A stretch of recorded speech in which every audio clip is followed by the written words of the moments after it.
Bismillahirrahmanirrahim. Assalamualaikum warahmatullahi wabarakatuh. Alhamdulillahilladzi arsala rasulahu basyiran wa nadhira wa da'iyan ilallahi biiznihi wa sirajan munira. Sallallahu alaihi wa ala alihi wa ashabihi wa man balagha risalatahu wa sallimu taslima. Amma ba'd. Qala rabbi syrah li sadri wa yassir li amri wahlul 'uqdatam min lisani yafqahu qawli. Subhanaka la ilma lana illa ma 'allamtana innaka antal alimul hakim.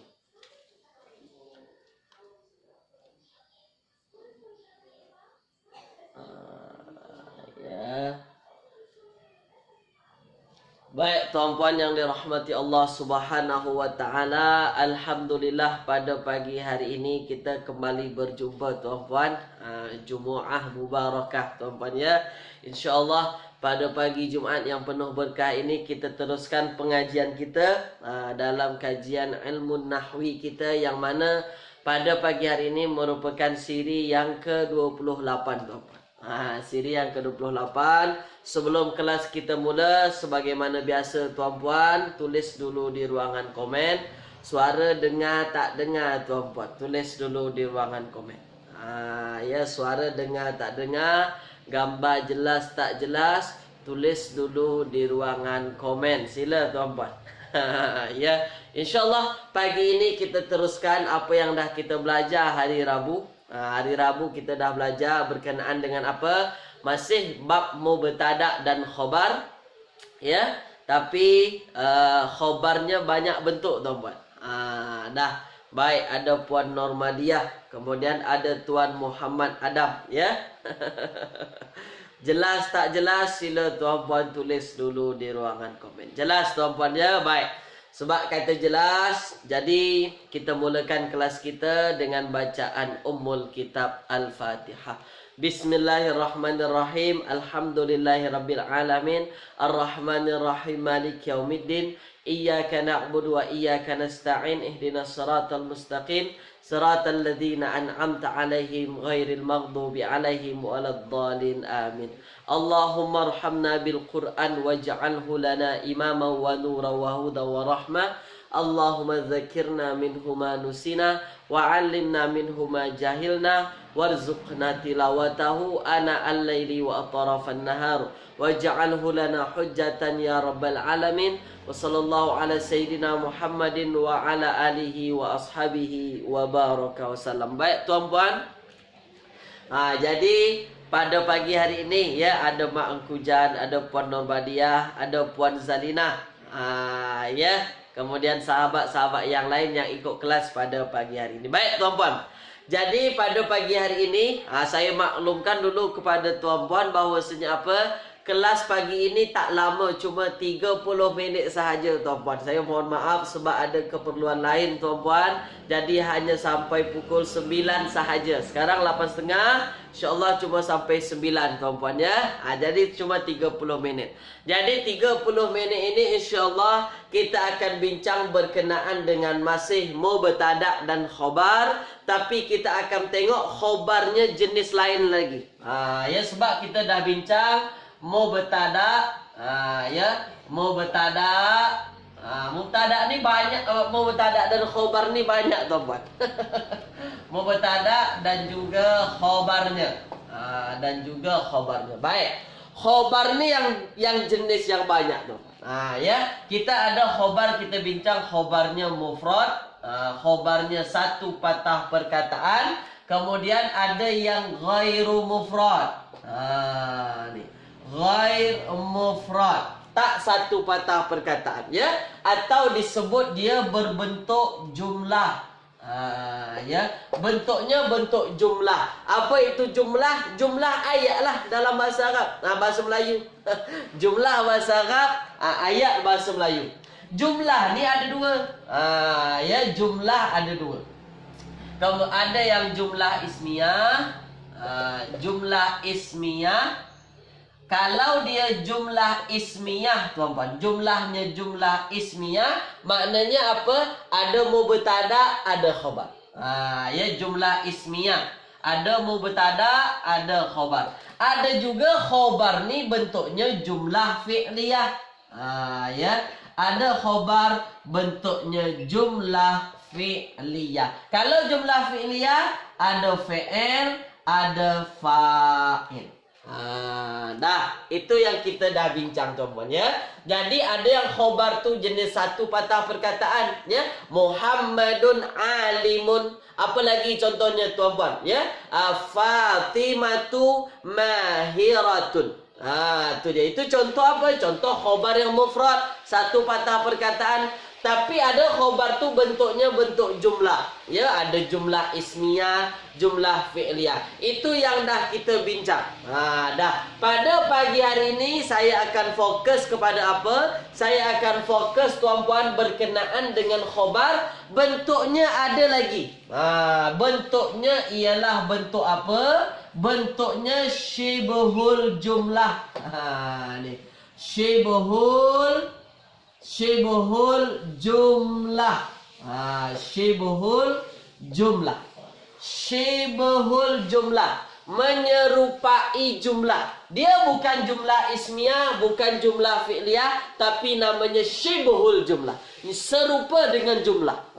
Ya. Dan tanda syibhul jumlah ni tuan-puan ada haraf jar. Ya. Ada haraf jar dan juga apa? Ada zaraf nanti namanya. Nanti kita bincang. Jadi akan kita bincang khobarnya bentuk khobar syibhul jumlah ya. Khobarnya khobar syibhul jumlah yang ada haraf jar dan juga zaraf. Tulis di ruang komen. Nampak tak nampak yang akan kita bincang? Tulis di ruang komen. Ya. Ada Makcik Hafsah juga, ahlan wa sahlan ya. Ada Puan Nurziani, ada Puan Zaitun, ahlan wa sahlan semua. Ya ikut kelas ya. Jadi akan kita bincang khobarnya bentuknya syibhul jumlah. Khobarnya bentuknya syibhul jumlah. Dah. Nampak tuan-puan ya? Nampak. Baik. Ringkas sahaja sebab masa kita tak lama. Masa kita tak lama tuan-puan. Setengah jam sahaja pada pagi hari ini. Baik ya. Nampak yang akan kita bincang ya? Baik. Itu yang perlu. Kalau tuan-puan nampak, insya-Allah boleh ikut nanti. Nanti kalau tak tahu yang nak dibincangkan, itu yang masalah. Itu yang masalah tuan-puan. Baik. Dah, saya padam. Dah. Saya padam. Baik. Ya. Jadi tuan-puan, ya. Jadi khobar ni, ya khobar ni tuan-puan, ada yang bentuknya syibhul jumlah. Jadi kita akan bincang khobar bentuknya ialah bentuk syibhul jumlah. Ya. Khobar bentuknya syibhul jumlah, menyerupai jumlah. Ya, menyerupai jumlah. Bila masa disebut syibhul jumlah, ini yang masalah. Ini yang masalah kita. Kita nak tahu bila masa disebut syibhul jumlah, bila masa disebut jumlah. Apa itu syibhul jumlah? Apa itu ayat yang menyerupai jumlah? Apabila ada haraf jar. Ini yang mesti kita faham. Ada haraf jar tuan-puan. Dan juga ada zaraf. Dah, tuan-puan fokus ini dulu, haraf jar dulu. Haraf jar. Contoh misalnya tuan-puan, ambil perhatian. Contoh. Misalnya ada ayat. Ya, misalnya ada ayat misalnya tuan-puan ya. Al-hadiqatu. Ya, al-hadiqah. Apa makna al-hadiqah? Taman tuan-puan. Al-hadiqatu fil Madinah. Ya, fil Madinah. Fil Madinati. Fil Madinah, ya. Al-hadiqatu taman. Taman itu al-hadiqatu. Al-hadiqatu fil Madinah ada di bandar. Fil Madinah ini di bandar maksudnya tuan-tuan ya, di bandar. Madinah ini bandar. Baik. Mana yang jadi mubtada kita dalam ayat? Mana yang menjadi subjek kita tuan-tuan? Mana yang menjadi subjek? Tulis dulu. Mana yang jadi subjek? Tulis tuan-tuan. Al-hadiqah taman. Fil Madinah di bandar. Mana yang jadi mubtada kita? Tulis di ruang. Puan Werda, Puan Zaitun, Mak Engkujan, mana yang jadi mubtada kita dalam ayat ini? Tulis di ruang komen. Sila. Sila tuan-puan. Mana yang jadi subjek perbincangan? Ya, mana yang jadi mubtada? Yang jadi mubtada adalah al-hadiqah. Yang jadi mubtada ialah al-hadiqah.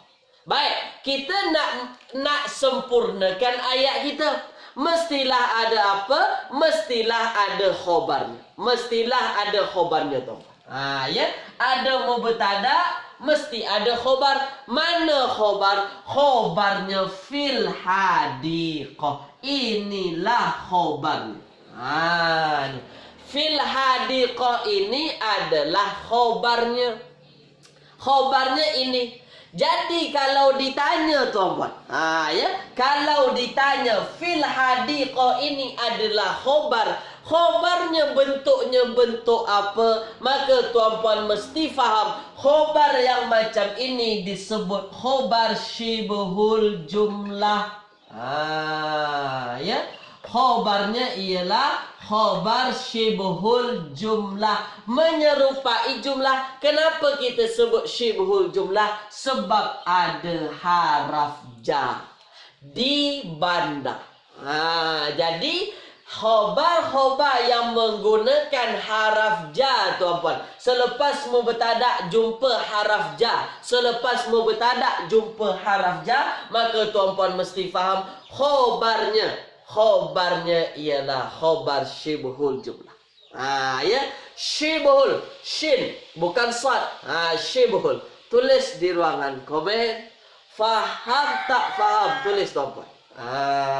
Itu yang paling penting. Faham ke tak faham? Tulis di ruangan komen. Sila. Sila. Jadi itulah dia khobarnya. Khobarnya berbentuk apa? Bentuknya ialah syibhul jumlah. Ya, faham tuan-puan ya? Puan Zalina, Puan Normadia, Puan Werda. Ya, apa itu syibhul jumlah? Menyerupai jumlah. Macam mana kita nak tahu syibhul jumlah tu apa? Ada haraf jar. Selepas mubtada ada haraf jar. Dah. Boleh tuan-puan ya? Boleh. Tu dia. Khobarnya khobar syibhul jumlah. Shin. Bukan sad, bukan yang lain. Dah. Khobarnya ialah khobar syibhul jumlah. Banyak tuan-puan khobar syibhul jumlah. Banyak khobar syibhul jumlah yang menggunakan haraf jar. Haraf jar banyak. Ya, haraf jar ada fi, ya, ada an, ada min, ya, ada apa lagi? Ada ala. Ni dia. Fi, an, min, ala, ila. Ni. Banyak khobarnya khobar syibhul jumlah. Ya, maknanya apa? Haraf jar mesti tuan-puan tahu. Itu saja kuncinya. Tahu haraf jar, insya-Allah tahu syibhul jumlah. Boleh tuan-puan ya? Boleh. Sekarang ada soalan. Sekarang ada soalan. Contoh nih. Ada soalan lain. Dah, saya bagi soalan. Baik. Contoh, ya, contoh. Dah, baik. Contoh tuan-puan. Ya, Zainab. Ya, Zainab. Ya, Zainab. Zainab, Zainabu, ya, Zainabu takhruju. Takhruju minal min ini minal min ini tuan. Minal masjid. Ya, minal masjid. Minal masjid. Zainabu, Zainab itu balik, tahruju ni balik. Ya, min dari haraf jar. Min dari haraf jar. Al masjid, masjid. Dah, sekarang saya tanya. Sekarang saya tanya, kalau tuan-puan jumpa ayat macam ni, ayat macam ni, kalau saya tanya mana mubtada', mana subjek kita, confirm kita akan sebut Zainab. Zainab sebagai mubtada'. Zainab sebagai mubtada'. Baik, sekarang khobarnya mana tuan-puan? Khobarnya mana? Tulis di ruang komen dulu. Mana khobarnya? Tulis dulu di ruang komen. Sila. Tulis dulu di ruang komen. Mana khobarnya? Zainab balik dari masjid. Balik dari masjid. Zainab mubtada' kita. Mana khobarnya? Tulis di ruang komen. Sila tuan-puan. Sila. Tulis di ruangan komen. Sila. Ya. Tulis di ruang komen. Ya. Baik. Takhruju minal masjid. Takhruju minal masjid. Baik. Itu yang jadi khobar kan? Takhruju minal masjid. Baik, ini yang jadi khobar. Ini yang menjadi khobarnya. Baik, teman ya. Kalau takhruju minal masjid menjadi khobar, saya nak tanya tuan-puan, saya nak pastikan sahaja. Tuan-puan nak sebut ini khobarnya khobar apa? Tulis di ruang komen. Jenis khobarnya khobar apa? Tulis di ruang komen. Sila. Tulis di ruang komen. Khobarnya khobar apa? Tulis di ruang komen. Sila. Khobarnya khobar apa? Ya. Baik. Khobarnya khobar apa? Mantap. Maknanya apa? Maknanya tuan-puan pandai. Tuan-puan faham. Tuan-puan faham. Tuan-puan memang dah master. Memang dah okey dah. Dah. Khobarnya khobar apa? Jangan kata khobarnya syibhul jumlah. Jangan kata syibhul jumlah. Ustaz, kenapa tak boleh kata syibhul jumlah? Tapi ada haraf ja di dalamnya. Yang disebut khobar syibhul jumlah apabila apa? Selepas Zainab terus ada haraf ja. Ni. Kalau ayat kita selepas Zainab adalah fa'il. Adalah fa'il. Fa'ilnya fa'il mudhari'. Maka khobarnya khobar jumlah fi'liyah. Tapi kalau selepas Zainab ini, contoh ayat lain. Ya, contoh ayat lain tuan-tuan. Ya, contoh ayat lain. Zainab. Ya, Zainab. Contoh ayat lain. Zainab fil jami'ah. Contoh ayat lain. Zainab ada di universiti. Fil jami'ah. Selepas Zainab terus jumpa fi, ada haraf ja, maka inilah yang disebut khobarnya khobar syibhul jumlah. Inilah yang disebut khobarnya syibhul jumlah.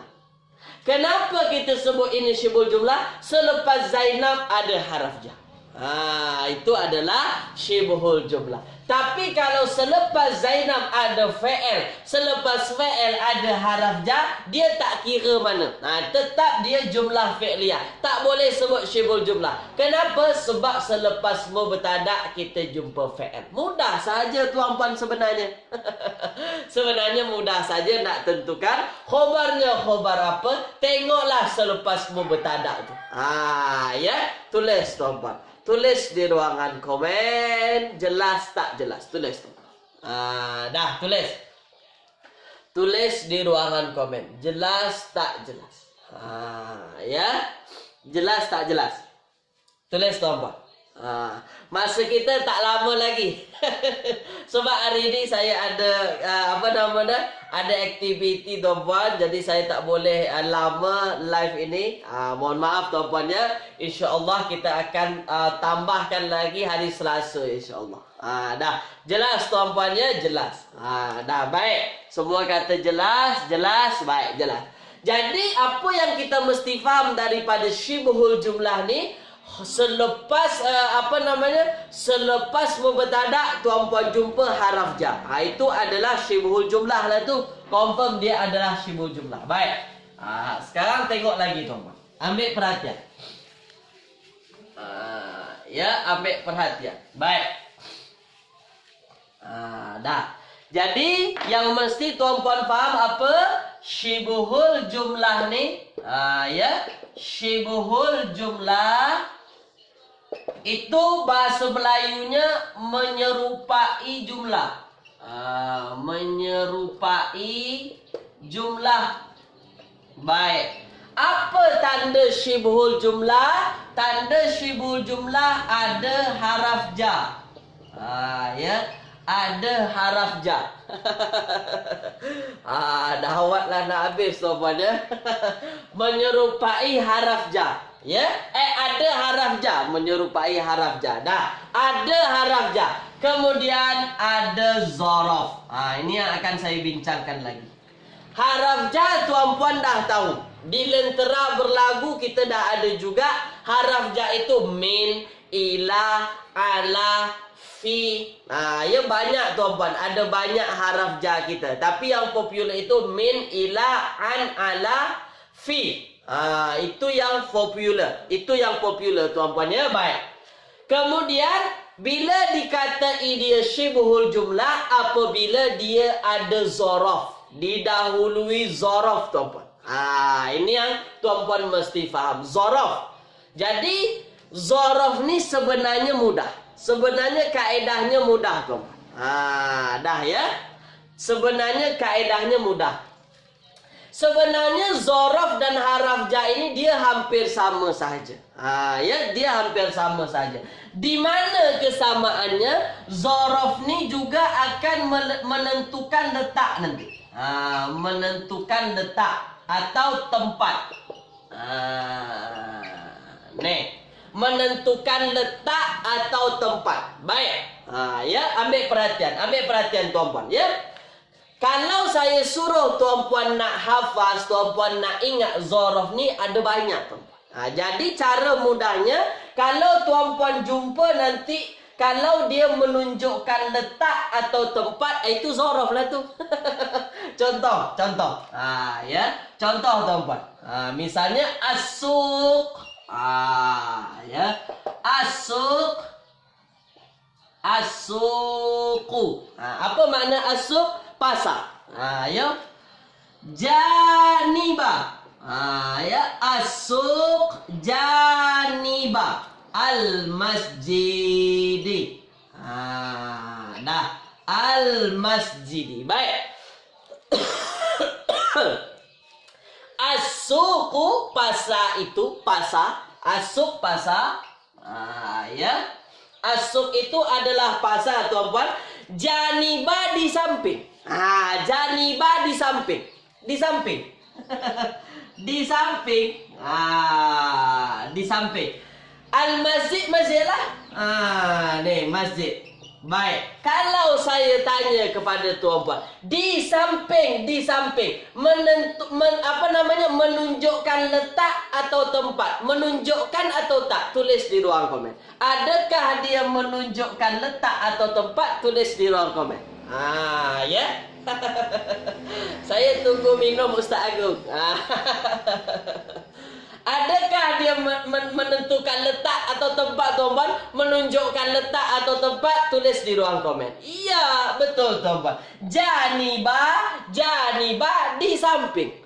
Janiba di samping. Kalau di samping menunjukkan letak atau tempat, maka kalau dia nunjuk tempat, letak atau tempat, inilah yang disebut dengan zorof. Ini yang disebut dalam bahasa Arab dengan zorof tuan-puan. Jadi hampir sama dengan haraf jar. Haraf jar pun ada yang menentukan tempat atau letak. Contoh tadi misalnya Zainab fil jami'ah. Zainab ada di university. Tu dia tuan-puan ya. Jadi janiba di samping dia adalah zorof. Kita nak cerita, kita fokus kita pasar. Pasar itu ini adalah mubtada. Ini mubtada tuan-puan. Dia isim ma'rifah, ada di awal ayat, i'rabnya rafa.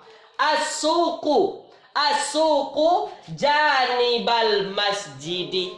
Di samping masjid, maka di samping masjid ini adalah khobarnya. Khobarnya khobar apa? Syibuhul jumlah.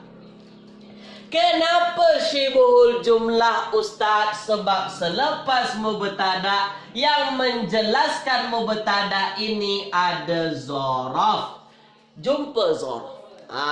Itulah yang disebut dengan zorof. Mana lagi contoh patah perkataan zorof? Banyak tuan-puan. Ada amama. Amama. Apa terjemahan amama? Di depan. Ada waro'a. Apa terjemahan waro'a? Waro'a ini di belakang. Waro'a. Waro'a di belakang. Di depan, di belakang, di samping, di timur, di barat. Semua menunjukkan letak atau tempat. Itulah zorof, tuan-puan. Itu dia. Tulis, tuan-puan. Faham tak faham? Tulis. Sebab sebenarnya kita belum belajar lagi zorof ni. Kita tak belajar lagi. Tapi saya nak tunjukkan kepada tuan-puan apa? Bahawasanya zorof tu macam tu. Zorof tu macam tu. Boleh tuan-puan dah? Dah maknanya apa? Kalau tuan-puan jumpa nanti patah perkataan selepas mubtada, ada menentukan tempat atau letak, maknanya itu zorof. Dah. Tapi yang penting apa? Yang paling penting apa tuan-puan? Yang paling penting tuan-puan tak payah fikir banyak sangat. Tak payah fikir ustaz banyak sangat yang nak kami ingat. Zorof lah, haraf jalah. Janji tuan-puan faham, janji tuan-puan tahu. Apa yang tuan-puan tahu? Bahawasanya khobar kita janibal masjid. Inilah dia yang menyempurnakan mubtada. Pasar. Kalau saya sebut saja pasar, tuan-puan faham tak faham? Tak faham. Tapi kalau saya sebut pasar di samping masjid, tuan-puan pun tahu. Rupanya khobarnya ialah di samping masjid. Cuma nak bagi nampak, nak bagi detail kepada tuan-puan. Bahawasanya apa? Janibal masjid ini adalah khobar. Khobarnya khobar apa? Syibuhul jumlah. Itu dalam istilah Arab. Zorof pun ada dua. Betul, zorof pun ada dua. Saya tunjuk sekarang zorof makan namanya. Zorof menunjukkan tempat. Tu tuan-puan ya. Jadi tuan-puan tak perlu tak perlu membuat tuan-puan pening sangat dengan istilah-istilah ni. Tapi tuan-puan tahu, nanti tuan-puan tak terkejut. Itu matlamat saya. Tuan-puan tak macam mana tak pening nanti jumpa ayat misalnya macam ni. Ini mubtada, selepas mubtada janibah. Ustaz tak pernah ajar pun janibah ini apa. Itu yang masalah nanti kan. Yang saya dah ajar khobarnya ada jumlah ismiyah, jumlah fi'liyah. Tu dia ya. Tapi ada juga khobarnya bentuknya syibuhul jumlah. Yang selepas mubtada ada haraf ja dan juga ada zorof. Dah ya. Tulis di ruangan komen.